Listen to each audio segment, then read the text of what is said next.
آيات في سورة الإسراء تبعث على الدهشة والحيرة. أهي نبوءة أم هي سرد تاريخي؟ هذا ما سنكتشفه في هذه الحلقة، فتابعونا. يذكر الله عز وجل في سورة الإسراء أن لبني إسرائيل إفسادان في الأرض، إفساد أول وإفساد ثاني. يقول الله عز وجل: وقضينا إلى بني إسرائيل في الكتاب لتفسدن في الأرض مرتين ولتعلن علوا كبيرا. فمتى وقع الإفساد الأول ومتى سيقع الإفساد الثاني؟ يقول الله عز وجل: فإذا جاء وعد أولاهما بعثنا عليكم عبادا لنا أولي بأس شديد فجاسوا خلال الديار وكان وعدا مفعولا ثم رددنا عليكم الكرة فأمددناكم بأموال وبنين وجعلناكم أكثر نفيرا إن أحسنتم أحسنتم لأنفسكم وإن أسأتم فلها فإذا جاء وعد الآخرة ليسوءوا وجوهكم وليدخلوا المسجد كما دخلوه أول مرة وليتبروا ما علوا تتبيرا. لفهم هذه الأحداث يجب أن نفهم سبب نزول سورة الإسراء ومتى نزلت وفي أي ظرف نزلت. سورة الإسراء تسمى سورة بني إسرائيل، وكان صلى الله عليه وسلم يقرأها كل ليلة، وتسمى أيضا بالعتيقة لأنها نزلت على رسول الله صلى الله عليه وسلم قبل عام من الهجرة.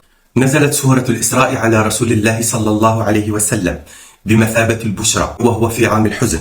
كان صلى الله عليه وسلم في هذه الفترة محاصرا في مكة هو وأتباعه، لا يشترون منهم ولا يبيعون. في هذا العام مات عمه وكفيله وزوجته وخليلته، فسمي هذا العام بعام الحزن.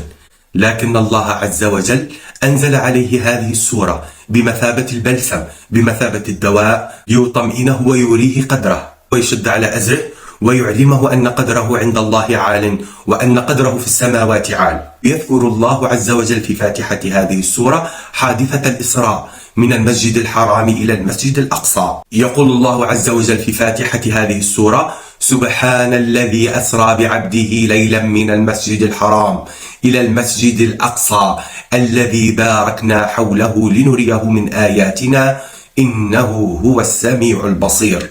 فيذكر الله عز وجل هذه الحادثة ليعلم النبي صلى الله عليه وسلم أن الرسالة انتقلت من بني إسرائيل إلى رسول الله صلى الله عليه وسلم والعرب. أسرى رسول الله صلى الله عليه وسلم من المسجد الحرام إلى المسجد الأقصى، وأراه الله عز وجل من آياته العظيمة، وأنزل له الأنبياء ليصلي بهم، فهو أصبح إمام الأنبياء وصاحب الرسالة التي ستبلغ كل العالم، وصاحب الرسالة التي فرط فيها بني إسرائيل، فانتقلت إلى رسول الله صلى الله عليه وسلم ليحملها. ثم يذكر الله عز وجل بعد ذلك فحوى هذه الرسالة فيقول: وآتينا موسى الكتاب وجعلناه هدى لبني إسرائيل ألا تتخذوا من دوني وكيلا. أي أن هذه الرسالة التي أنزلها على موسى هي نفس الرسالة التي أنزلها على رسول الله صلى الله عليه وسلم، وهي ألا تشرك بالله أحدا ولا تجعل من دونه وكيلا.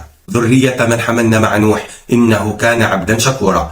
أي أن هذه الرسالة هي رسالة نوح والأنبياء من قبله، أي أن هذه الرسالة هي رسالة الأنبياء من قبل موسى ومن بعده، وقد وصلت إلى رسول الله صلى الله عليه وسلم فأخذها وكان عليها أمينا صلى الله عليه وسلم وأوصلها إلى أتباعه وصحابته. فالنبي صلى الله عليه وسلم في هذه الفترة لم يكن له عداوة مع اليهود ولم يكن يعرفهم حق المعرفة، لأنه تعرف عليهم وجابرهم في المدينة بعد الهجرة، والآن هو موجود في مكة بين المشركين وعبدة الأوثان. ولكن الله عز وجل يذكر له بني إسرائيل في هذه السورة تنبؤا وبشارة أنه سيسود عليهم صلى الله عليه وسلم، وأن هذا الدين سينتشر ليبلغ بني إسرائيل.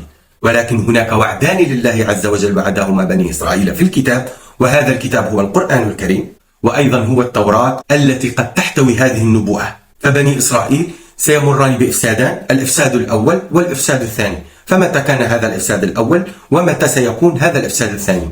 كل إفساد لبني إسرائيل يتبعه علوا في الأرض. العلو بأنهم يصبحون يتحكمون في العقائد، العلو بأنهم ينشرون فكرهم. بعد كل إفساد يهلك بني إسرائيل. الإفساد الأول سماه أول، والإفساد الآخر أي أنه الإفساد الأخير، لن يكون بعده إفسادا لبني إسرائيل، لن يكون هناك وجودا لبني إسرائيل. فإذا جاء وعد أولاهما بعثنا عليكم عبادا لنا، أي أن هؤلاء العباد هم عبادا لله نسبهم الله لنفسه ووصفهم أنهم أولو بأس شديد.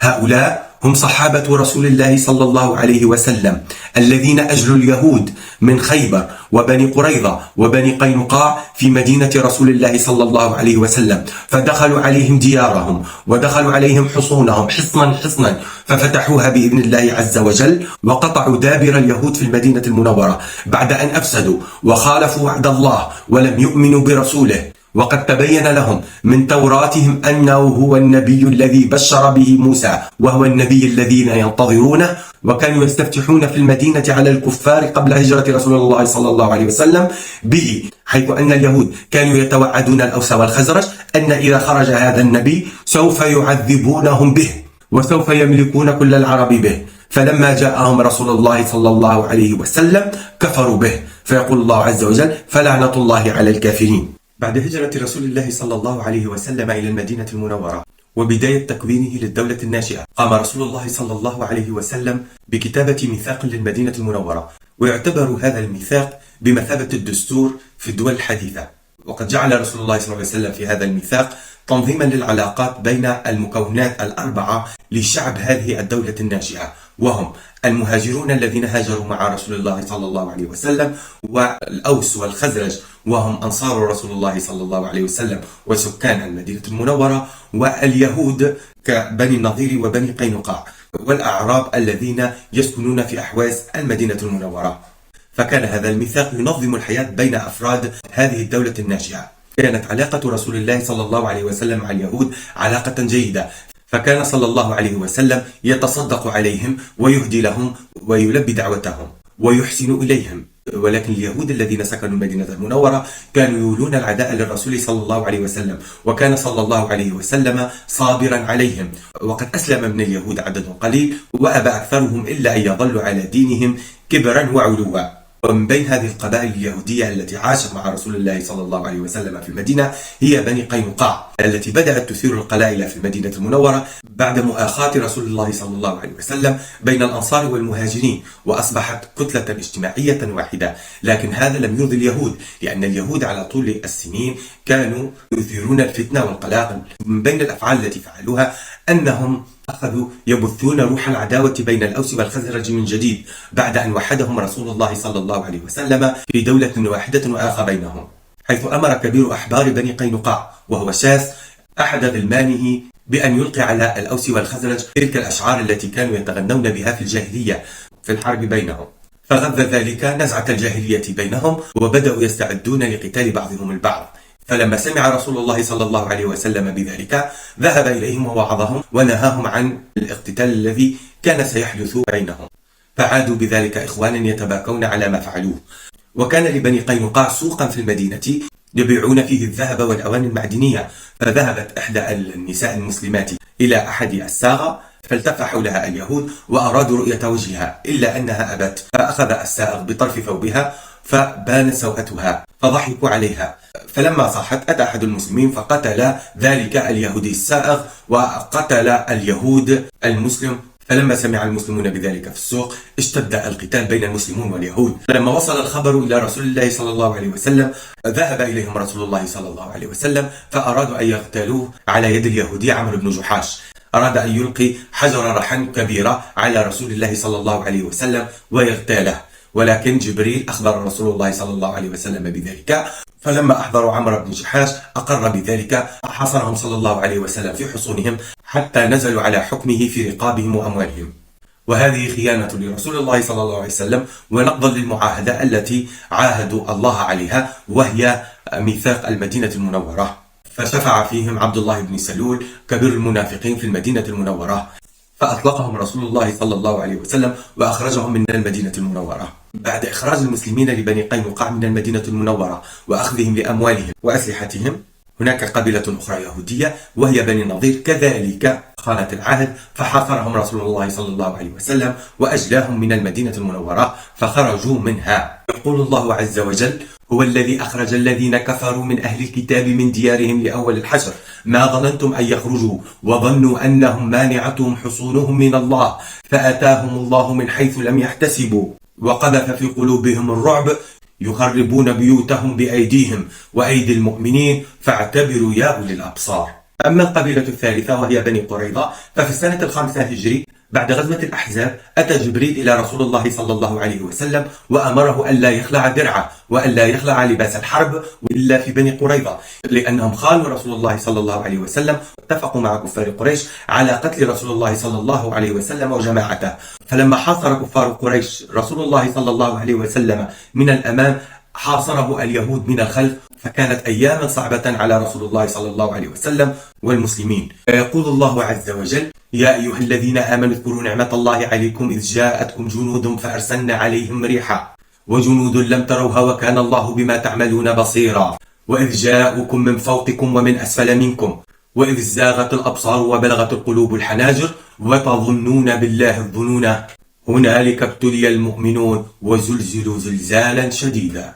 فبعد أن حاصرهم رسول الله صلى الله عليه وسلم في خيبر، نزلوا على حكم سعد بن عبادة، وحكم فيهم الله عز وجل بأن يقتل رجالهم ويسبى نساؤهم وغلمانهم وتؤخذ أموالهم. فبذلك نلاحظ أن رسول الله صلى الله عليه وسلم كان يتعامل مع اليهود المسالمين الذين داخل الدولة الإسلامية الذين يعيشون معه صلى الله عليه وسلم في ألفة، كان يتعامل معهم بالقسط، ولكن من حاربه كان شديدا معه، من خانه كان شديدا معه. ومن طبائع اليهود التي نعرفها جميعا هي خيانة العهود، فكان رسول الله صلى الله عليه وسلم يتعامل معهم بالحسنى. هذه معاملة رسول الله صلى الله عليه وسلم مع اليهود، فإما أن تكون في صالح الدولة أو أن تكون ضدها. إن كنت ضد الدولة فأنت ضدي، وإن كنت في صالح هذه الدولة مواطن في وسط هذه الدولة فأنت لك المواطنة ولك نفس الحقوق وعليك نفس الواجبات التي وضحها رسول الله صلى الله عليه وسلم هنا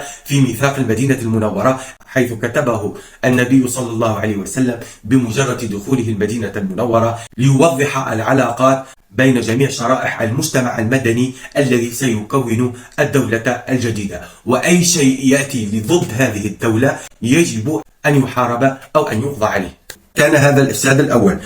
يقول الله عز وجل: ثم رددنا لكم الكرة عليهم وأمددناكم بأموال وبنين وجعلناكم أكثر نفيرا. والآن نرى أن بني إسرائيل هم أكثر نفير، أي أن كل العالم يقف معهم. هذا وعد الآخرة، أنه سيزيدهم علوا في الأرض ويجعل كل الناس تتعاطف معهم إلا المسلمون بطبيعة الحال. والإفساد الثاني الأفكار والإيديولوجيات الجديدة التي ظهرت في القرن العشرين كالماركسية والليبرالية والاشتراكية، كلها من صنيعة اليهود. والأمم المتحدة والمحكمة الدولية والبنوك العالمية والحدود التي رسمت بين الدول بمعاهدة سايكس-بيكو كلها من صنع اليهود. وإسقاطهم للخلافة العثمانية وبناؤهم هذه الدولة الجديدة اللقيطة التي تسمى إسرائيل. فيذكر الله عز وجل في آخر سورة الإسراء قيام هذه الدولة، فيقول: وقلنا من بعده لبني إسرائيل أن اسكنوا الأرض فإذا جاء وعد الآخرة جئنا بكم لفيفا. فتكوين هذه الدولة من كل الأعراق من جميع أنحاء العالم جاءوها يجتمعوا فيها ويكونوا هذا الكيان لكي تكون وعد الآخرة، أي أن الله عز وجل سيقضي عليهم باجتماعهم في بيت المقدس. فيقول في المرة الثانية: فإذا جاء وعد الآخرة ليسوءوا وجوهكم وليدخلوا المسجد كما دخلوه أول مرة وليتبروا ما علوا تتبيرا. ففي المرة الثانية سيدخل المسلمون إلى المسجد الأقصى محررين بإذن الله. يذكر الله عز وجل أن الفئة الثانية التي ستفتح بيت المقدس هي نفسها الفئة الأولى التي أخرجت اليهود من المدينة، حيث يقول الله عز وجل: فإذا جاء وعد الآخرة ليسوءوا وجوهكم وليدخلوا المسجد كما دخلوه أول مرة. الذين دخلوا المسجد أول مرة فاتحين وهم صحابة رسول الله صلى الله عليه وسلم في عهد عمر بن الخطاب هو نفسهم الذين سيفتحون بيت المقدس في آخر الزمان. وصفتهم هي عباد لنا، وصفتهم هي عباد لنا، أرسلنا عليكم عبادا لنا. فبعودة المسلمين إلى عبادة الله عز وجل وبعودة المسلمين بالتوكل على الله عز وجل سيغلبون عندئذ اليهود، ينتصرون بإذن الله عز وجل على بني إسرائيل. ثم يضع الله عز وجل شرطا في ذلك فيقول: وإن عدتم عدنا وجعلنا جهنم للكافرين حصيرا. أي إذا عدتم يا مسلمون للجهاد في سبيلي ولإعلاء كلمة لا إله إلا الله محمد رسول الله، فإننا سنعود لنصركم وسنعود للتمكين لكم وسنعود لجعلكم أعزة بعد أن كنتم أذلة. وهذا قانون الله عز وجل، فهذا الشرط يجب أن يتحقق في أمة الإسلام لكي ينتصروا على اليهود الغاصبين. فإن عدنا إلى جهاد هذا العدو سيعود الله عز وجل لنصرنا. والسلام عليكم ورحمة الله.